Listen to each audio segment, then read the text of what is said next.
ಬಂದಿರೋದು ಯಾಕಪ್ಪ ಅಂತಂದರೆ ಒಂದು ದೇವಸ್ಥಾನಕ್ಕೆ ದುಡ್ಡು ಬೇಕು ಅಂತ. ಬೀರ್ಲಿಂಗೇಶ್ವರ ದೇವಸ್ಥಾನ, ಬೀರ್ಲಿಂಗೇಶ್ವರ ದೇವಸ್ಥಾನಕ್ಕೆ ದುಡ್ಡು ಬೇಕು ಅಂತ ಬಂದಿದ್ರು. ನಾನು ಇಷ್ಟು ಜಲ್ದಿ ಕಾಲವಾಯ್ತಾರೆ ಅಂತ ತಿಳ್ಕೊಂಡಿದ್ದೆ. ಅವರು ನಮ್ಮನ್ನೆಲ್ಲ ಅಗಲಿದ್ದಾರೆ. 4 ಸಾರಿ ಶಾಸಕರಾಗಿತ್ತು, 4 ಸಾರಿ ಶಾಸಕರಾಗಿತ್ತು, 2 ಸಾರಿ ಮಂತ್ರಿ, 2 ಸಾರಿ ಮಂತ್ರಿ ಆಗಿದ್ದರು. ಸಮಾಜದಲ್ಲಿರ್ತಕ್ಕಂಥ ತಳ ಸಮುದಾಯದ ಬಗ್ಗೆ ಅಪಾರವಾದಂಥ ಕಾಳಜಿ ಇಟ್ಕೊಂಡಿದ್ದರು. ಸಾಮಾಜಿಕ ನ್ಯಾಯದ ಬಗ್ಗೆ ಬದ್ಧತೆ ಇತ್ತಂತ. ಅದಕ್ಕಾಗಿ ನನಗೆ ನನ್ನ ಕಂಡ್ರೆ ಭಾಳ ಅಪಾರವಾದಂಥ ಪ್ರೀತಿ ಅಭಿಮಾನ,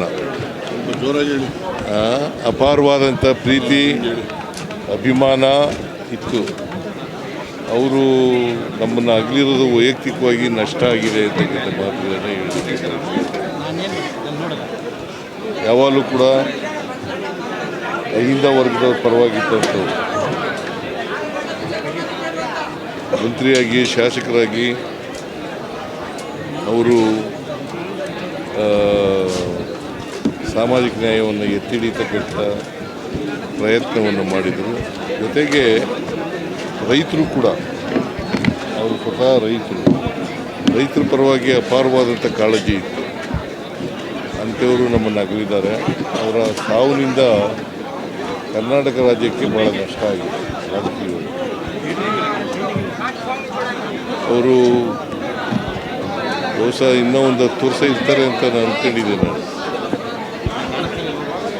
ಅವ್ರು ಅಗಲಿದ್ದಾರೆ. ಅವ್ರ ಮಗ ಶಾಸಕರು ಮಾಡಿದ್ರು, ವೆಂಕಟೇಶ್ವರನ ಅವ್ರ ಮಗನ ಹೋದ ಸಾರಿ ಚುನಾವಣೆಯಲ್ಲಿ ನನ್ನ ಮಗನೂ ಕೊಡಿ ಅಂತ ಹೇಳಿದ್ರು. ಹಾಗಾಗಿ ವೆಂಕಟೇಶನ್ಗೆ ಶಾಸಕರಾಗಿದ್ದಾರೆ. ವೆಂಕಟೇಶ್ಗೆ ಮುಂದೆ ದಿನಗಳಲ್ಲಿ ವೆಂಕಟರಮಣಪ್ಪನವರು ಹಾಕೊಂಡಿರ್ತಕ್ಕಂಥ ದಾರಿನಲ್ಲಿ ಇರ್ತಕ್ಕಂಥ ಪ್ರಾಮಾಣಿಕ ಪ್ರಯತ್ನವನ್ನು ಮಾಡ್ತಾರೆ ಅಂತ ವಿಶ್ವಾಸ ಇದೆ, ನಂಬಿಕೆ ಇದೆ. ಅವರ ಸಾವಿನ ದುಃಖ ಅವರ ಕುಟುಂಬವರ್ಗದವರಿಗೆ ಶಕ್ತಿ ಕೊಡಲಿ ಅಂತೇಳಿ ನಾನು ಈ ಸಂದರ್ಭದಲ್ಲಿ ಪ್ರಾರ್ಥನೆಯನ್ನು ಮಾಡ್ತೀನಿ. ಅವರ ಆತ್ಮಕ್ಕೆ ಚಿರಶಾಂತಿ ದೊರಕಲಿ ಅಂತ ಕೂಡ ನಾನು ಪ್ರಾರ್ಥನೆಯನ್ನು ಮಾಡ್ತೀನಿ. ಆಯ್ತಲ್ಲ, ಇನ್ನೇನು?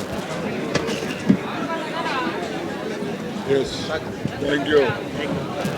If you like this video, ಬೇಗ ಲೈಕ್ ಮಾಡಿ, ಕಾಮೆಂಟ್ ಮಾಡಿ, ಶೇರ್ ಮಾಡಿ ಹಾಗೂ ಯೋಯೋ ಟಿವಿ ಕನ್ನಡವನ್ನು ಸಬ್ಸ್ಕ್ರೈಬ್ ಮಾಡಿ.